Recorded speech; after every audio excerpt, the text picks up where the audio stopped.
जय हिंद। आज हम लोग बिहार बोर्ड के लिए मैट्रिक क्लास के लिए एक अध्याय पढ़ेंगे हिंदी विषय का, जिसका नाम है श्रम विभाजन और जाति प्रथा। इसके अगर लेखक की बात करते हैं तो इसके लेखक बाबा साहेब भीमराव अम्बेडकर हैं। तो चलिए उनके परिचय को जानते हुए इस अध्याय को आज हम लोग पढ़ते हैं और समझते हैं कि यह अध्याय क्या है। अगर बात करते हैं तो यह अध्याय 1 है, श्रम विभाजन और जाति प्रथा, जिसके लेखक हैं भीमराव अम्बेडकर। अगर यह जो श्रम विभाजन और जाति प्रथा जो हम लोग आज पढ़ रहे हैं, यह वास्तव में हिंदी भाषा में सीधे हमारे पास नहीं आई है। लालाई सिंह यादव एक व्यक्ति थे, जो कि यह एक स्पीच है। अगर कोई बात करे कि श्रम विभाजन और जाति प्रथा क्या है, तो यह एक भाषण है और यह भीमराव अंबेडकर का भाषण है, जो कि भाषण का नाम था एनहिलेशन ऑफ कास्ट। तो लालाई सिंह यादव क्या किए कि वो जो है इस भाषण को हिंदी में रूपांतरित किए और संपादित किए, और तब जाकर यह जो है अध्याय हम लोगों के सामने हिंदी में आया है। तो चलिए हम लोग समझते हैं कि डॉक्टर भीमराव अम्बेडकर जी श्रम विभाजन और जाति प्रथा के माध्यम से हम लोगों को क्या बताना चाहते हैं। तो देखिए, सबसे पहले अगर उनके जन्म की बात करते हैं तो बाबा साहेब भीमराव अम्बेडकर का जन्म 14 अप्रैल 1891 ईस्वी को हुआ था। 14 अप्रैल 1891 ईस्वी को कहाँ हुआ था? तो महू मध्य प्रदेश में। मध्य प्रदेश भारत का एक राज्य है और उस मध्य प्रदेश राज्य में एक स्थान का नाम है महू। उसी महू स्थान पर बाबा साहेब भीमराव अम्बेडकर का जन्म हुआ था, जो कि एक दलित परिवार के घर में जन्म हुआ था। और उस समय के अनुसार अगर बात करते हैं तो एक अछूत परिवार के घर में, जिसमें लोग छुआना नहीं चाहते थे, जिसको लोग छूना नहीं चाहते थे, जिसके साथ लोग उठना बैठना पसंद नहीं करते थे। अब उसके बाद है कि बाबा साहेब भीमराव अम्बेडकर की कुछ रचना है, जैसे the caste in India, who are they, who are Shudras, Buddhism and communism, Buddha and his Dhamma इत्यादि। वैसे तो उनकी और भी रचनाएं हैं, लेकिन हम लोग यहाँ कुछ रचनाओं को लिखे हैं, क्योंकि अगर हम लोग चाहते हैं कि मैट्रिक क्लास में बाबा साहेब भीमराव अम्बेडकर को पढ़ लें, बाबा साहेब भीमराव अम्बेडकर को पढ़ लें, तो उसके लिए जो है हम लोग का जो है बहुत बड़ा अध्याय हो जाएगा, यह बहुत बड़ा वीडियो बन जाएगा। तो हम लोग उस हिसाब से वीडियो बनाएंगे और पढ़ेंगे, ताकि हम लोग का मैट्रिक में काम हो जाए। जो बिहार बोर्ड में इस चैप्टर से क्वेश्चन आएगा वो हम लोगों से बन जाए। तो देखिए, यह तो हम लोग देख लिए कि बाबा साहेब भीमराव अम्बेडकर का जन्म 14 अप्रैल 1891 ईस्वी को मध्य प्रदेश राज्य के एक महू नामक स्थान पर दलित परिवार में हुआ था।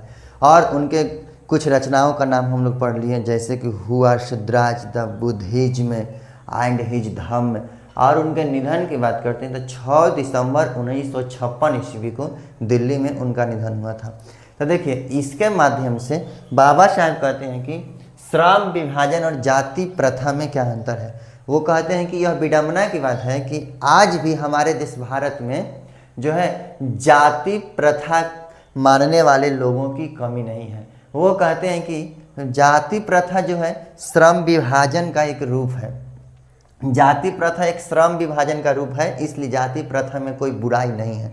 वो जो है ना, इसके प्रशंसक हैं, वो जाति प्रथा को मानते हैं कि जाति प्रथा कोई बुरी चीज़ नहीं है, कोई खराब चीज़ नहीं है। यह तो श्रम विभाजन का ही एक रूप है। जाति में बंटने से काम बढ़ जाता है, लेकिन यहाँ यह सोचना चाहिए कि काम तो बढ़ जाता है, जिसके कारण श्रमिक बढ़ जाते हैं। अगर मान लीजिए किसी विशेष जाति में किसी आदमी का जन्म हो जाता है, अगर वह आदमी उस जाति का काम नहीं भी करना चाहता है, उस जाति में उसकी कोई रुचि नहीं है, फिर भी उससे उसी की जाति का काम करवाया जाता है। तो इससे क्या होता है कि कोई भी आदमी जो है कुशलता से अपने काम को कर भी सकता है और कुशलता से अपने काम को नहीं भी कर सकता है। मान लीजिए किसी जाति का कोई काम है, अगर उस जाति में बच्चे का जन्म भी नहीं होता है, वह भी अपने माँ के गर्भ में ही है, तो उस बच्चे के काम को तय कर दिया जाता है कि इसका जन्म इस जाति में हो रहा है, इसीलिए यह यही काम करेगा। अब यह नहीं देखा जाता है कि जब उस बच्चे का जन्म होगा तो उसका उस काम में मन लगेगा कि नहीं लगेगा, वो उस काम को सही से कर पाएगा कि नहीं कर पाएगा। इसलिए जो है जाति प्रथा के कारण आदमी कुशलता से अपने काम को कर भी सकते हैं और नहीं भी कर सकते हैं। और फिर लोग कहते हैं कि श्रम विभाजन जो है उचित नहीं है, जाति प्रथा ठीक है, क्योंकि जाति प्रथा से ही श्रम विभाजन हो जाता है।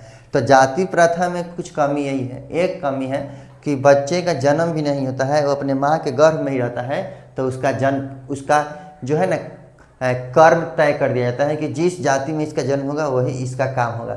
फिर यह तय कर दिया जाता है कि चाहे यह बच्चा कितना भी योग्य क्यों न हो, उसका यही काम होगा।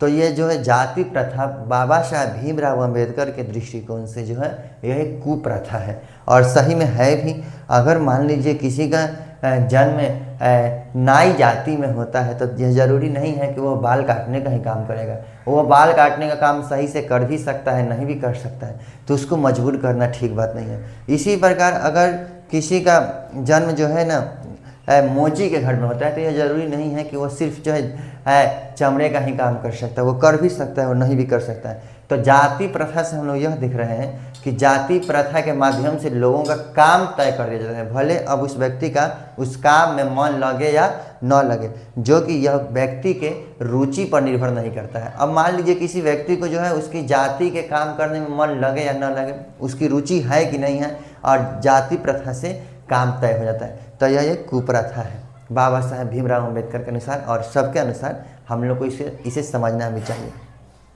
तब है कि यहाँ पे सवाल उठता है कि अगर जाति प्रथा ना हो तो फिर कैसी प्रथा हो जिससे समाज में काम हो सके और समाज के सभी काम को सुचारू रूप से चलाया जा सके। तब बाबा साहेब भीमराव अम्बेडकर का कहना है कि समाज में समानता और भ्रातृत्व और भाईचारे के भावना से ही लोगों को रहना चाहिए।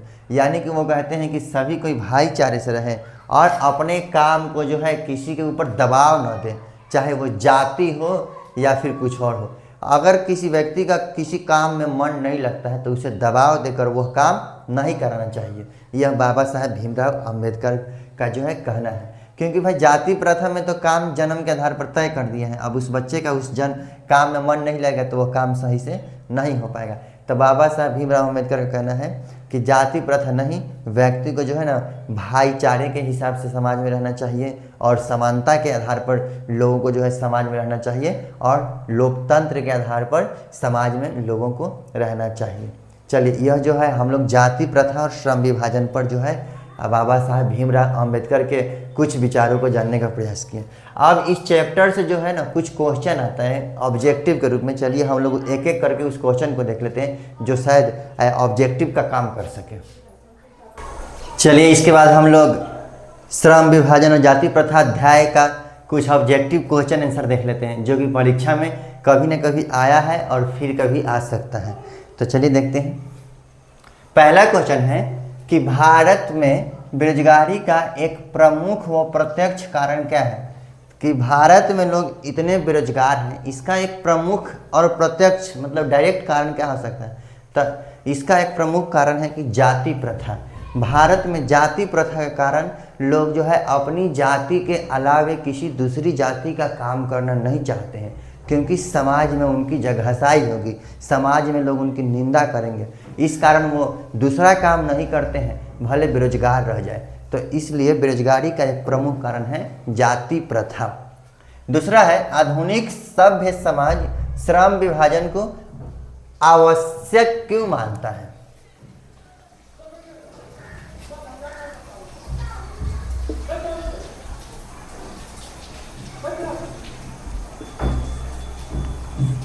दूसरा क्वेश्चन है कि आधुनिक सभ्य समाज श्रम विभाजन को आवश्यक क्यों मानता है। मतलब कि ठीक जाति प्रथा नहीं होनी चाहिए, तो कुछ न कुछ तो प्रथा होनी चाहिए, कुछ न कुछ तो सिस्टम होना चाहिए जिसके कारण समाज का काम होखे।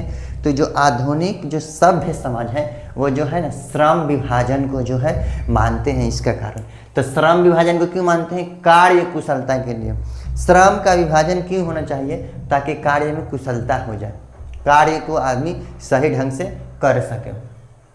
अब है तीसरा क्वेश्चन, जाति प्रथा श्रम विभाजन के साथ साथ किसका रूप लिए हुए। तो श्रमिक विभाजन का। सही बात है, कि अगर जाति प्रथा पर लोग चलते हैं तो श्रमिक का विभाजन होगा।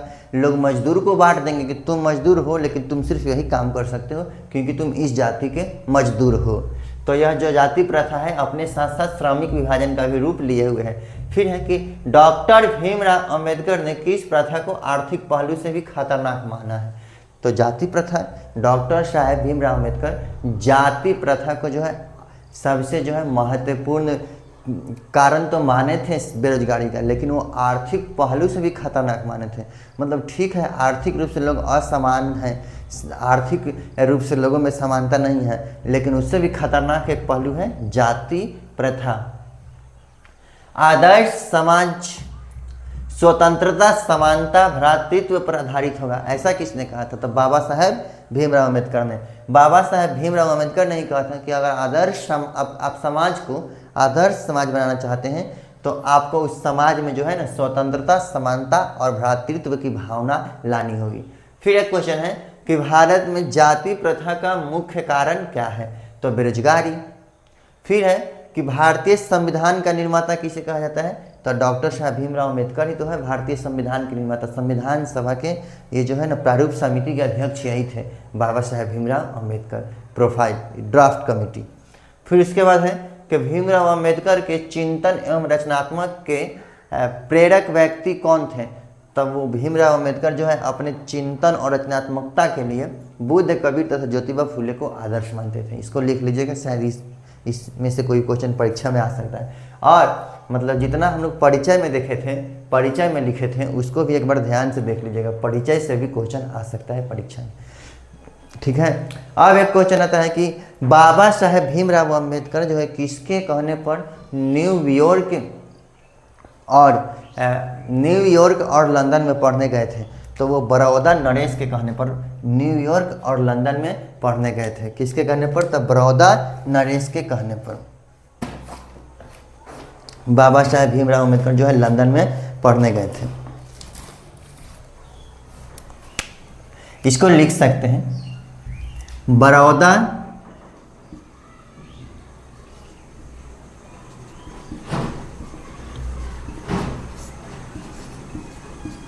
नरेश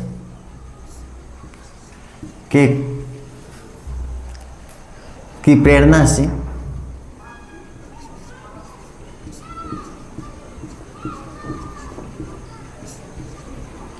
बाबा साहेब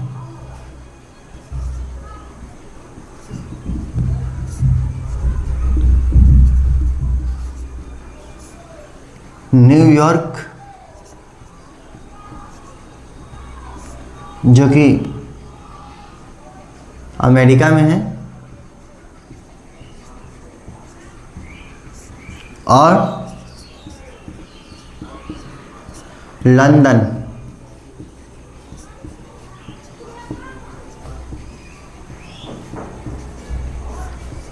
पढ़ने गए थे। यह एक महत्वपूर्ण क्वेश्चन है, इसको देख लीजिएगा कि बड़ौदा नरेश के कहने पर ही बाबा साहब भीमराव अम्बेडकर जो है न्यूयॉर्क और लंदन में पढ़ने गए थे। चलिए इतना लिख लीजिए और इसको जो है याद कर लीजिएगा। इसके बाद हम लोग आगे चैप्टर का वीडियो देख सकते हैं। ठीक है, धन्यवाद। कमेंट के माध्यम से बता सकते हैं आपको कैसा लगा।